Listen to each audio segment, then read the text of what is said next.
Hey, what's up YouTubers?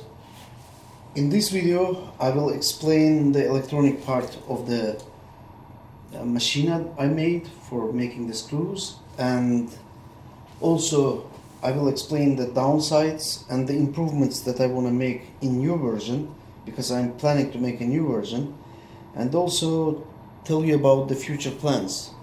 I'm planning to make injection molding machine.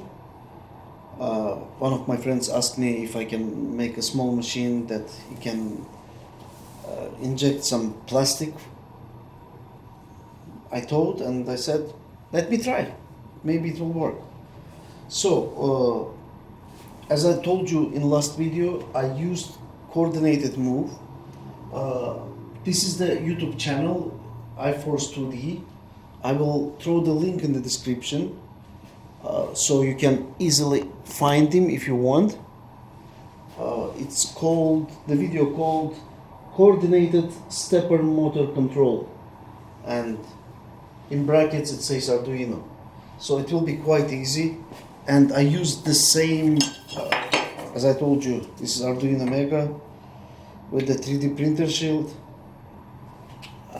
The drivers here, I don't remember, I think they are, I don't remember what type of the drivers I used. They are almost glued there. So the downsides of this machine was the carriage of the axis, almost all axes except of Z, was using polycarbonate wheels. I will zoom in so you can see. Regular polycarbonate wheels. They are stronger than Delrin ones. They are getting, they can get much more load, but they are flexing. When you are cutting the metal with the end mill, there is a lot of pressure on the screw end. So if it gives a play, it will break your, most likely it will break your end mill. So for the future one, which I'm gonna make an improvement, I'm gonna use these linear guides. These ones are used, I got them from eBay, I think, but they're in very good shape. I tested them, they're quite good. So to remove this play, I will use them. As you can see, this is a C-beam, what it's called, and this is the wheel that goes in here, and it's getting attached to the carrier, and when it gets a play, as I told you, it breaks, it causes the broken end mill. I used this little guy here. It's 500 watt brushless motor. It says here maximum 1200 RPM. I put it to max with different voltages with its controller, which says 24 to 50 volt. I think I gave it max 48 volts. I tried it, but it didn't run more than 10,800 RPM. I have some video, maybe I will find and show it later on, but I have tested it. So the best way to run it will be to use linear guides. For now, this screw is also mostly used in 3D printers with the Delrin nut. Yeah, it doesn't have this anti-flash, so it doesn't move. I mean, it does move, but it doesn't, when the stepper stops, it doesn't, it prevents it to move forward or backward. It just stays on its place. So what I recommend you, if you want to build one of these machines, find out this guy and watch the coordinated move for the steppers.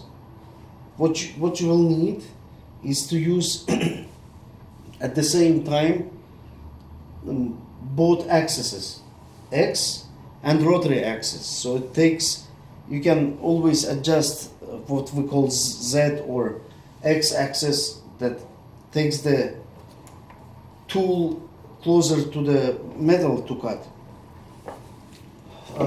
So if you want to do that, coordinated move, and it is quite easy, honestly. You can test it without any end mill, any rotation, not even on metal. You just spin them at the same time. I tested first on piece of aluminum and it showed good results.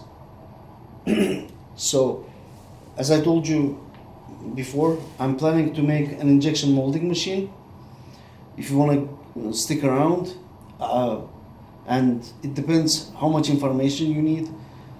I can't promise that I will make video of every single thing I do, but I will do my best to put there as much as possible, because with this machine I didn't upload all the videos how I build it.